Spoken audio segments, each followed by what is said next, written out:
मत्ती की किताब उसके 9 अध्याय। फिर यीशु एक नाव पर जा चढ़ा और झील के पार अपने नगर आ गया। लोग लकवे के एक रोगी को खाट पर लिटाकर उसके पास लाए।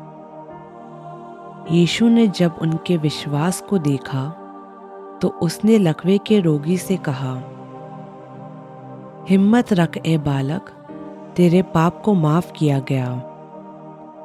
तभी कुछ यहूदी धर्मशास्त्री आपस में कहने लगे, ये व्यक्ति अपने शब्दों से परमेश्वर का अपमान करता है। यीशु क्योंकि जानता था कि वह क्या सोच रहे हैं, उनसे बोला, तुम अपने मन में बुरे विचार क्यों आने देते हो? सहज क्या है, ये कहना तेरे पाप माफ हुए, या ये कहना उठ और चल फिर? लेकिन इसलिए कि तुम जान लो कि इंसान के बेटे को पृथ्वी पर पाप माफ करने का अधिकार है। तब उसने लकवे के रोगी से कहा, उठ, अपनी खाट उठा और अपने घर चला जा। वह उठकर अपने घर चला गया। लोग ये देखकर डर गए और परमेश्वर की महिमा करने लगे, जिसने इंसानों को ऐसा हक दिया है। वहाँ से आगे बढ़कर यीशु ने मत्ती नामक एक इंसान को महसूल की चौकी पर बैठे देखा और उससे कहा, मेरे पीछे हो ले। वह उठकर उसके पीछे हो लिया। जब वह घर में भोजन करने के लिए बैठा तो बहुत से महसूल लेने वाले और पापी आकर यीशु और उसके चेलों के साथ खाने बैठे।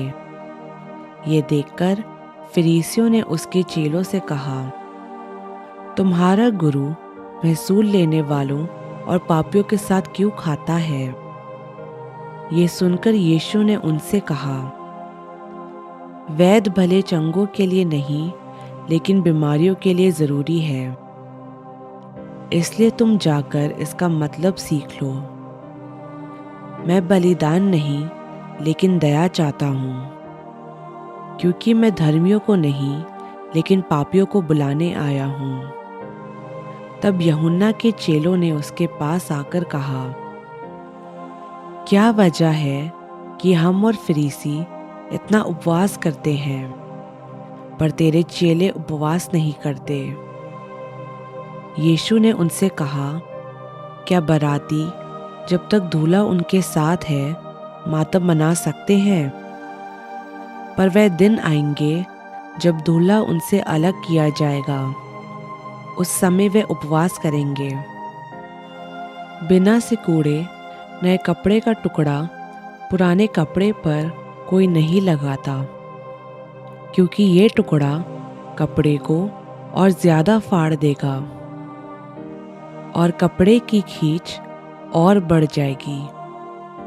और लोग नया दाखरस पुरानी मशकों में नहीं भरते हैं, क्योंकि ऐसा करने से मशकें फट जाती हैं और दाखरस बह जाता है और मशकें नष्ट हो जाती हैं।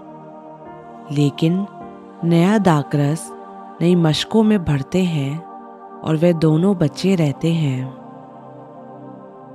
वह उनसे ये बातें कह ही रहा था कि देखो, एक सरदार ने आकर उसे प्रणाम किया और कहा, मेरी बेटी अभी मरी है, लेकिन चलकर अपना हाथ उस पर रख तो वह जिंदा हो जाएगी।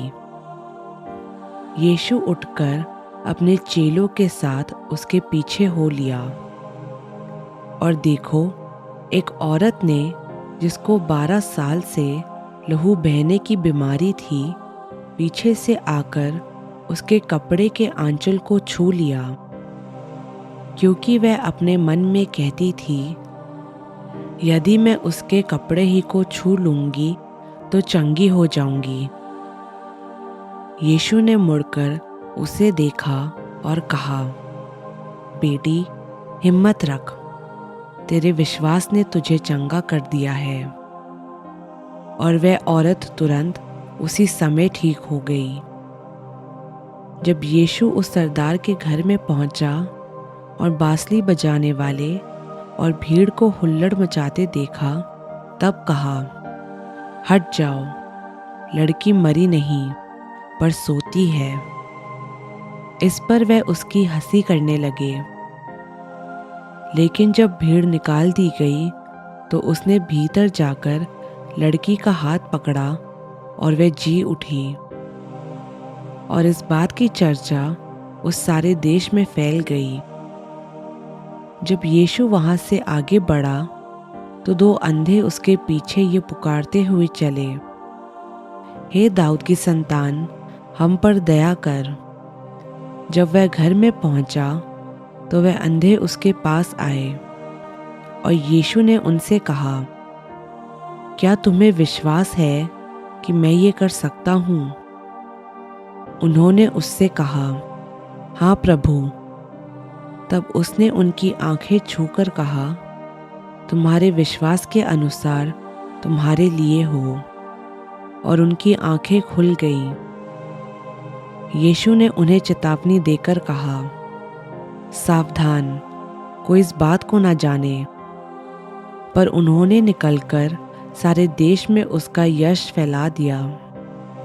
जब वे बाहर जा रहे थे तो देखो, लोग एक गूंगे को जिसमें बुरी आत्मा थी उसके पास लाए।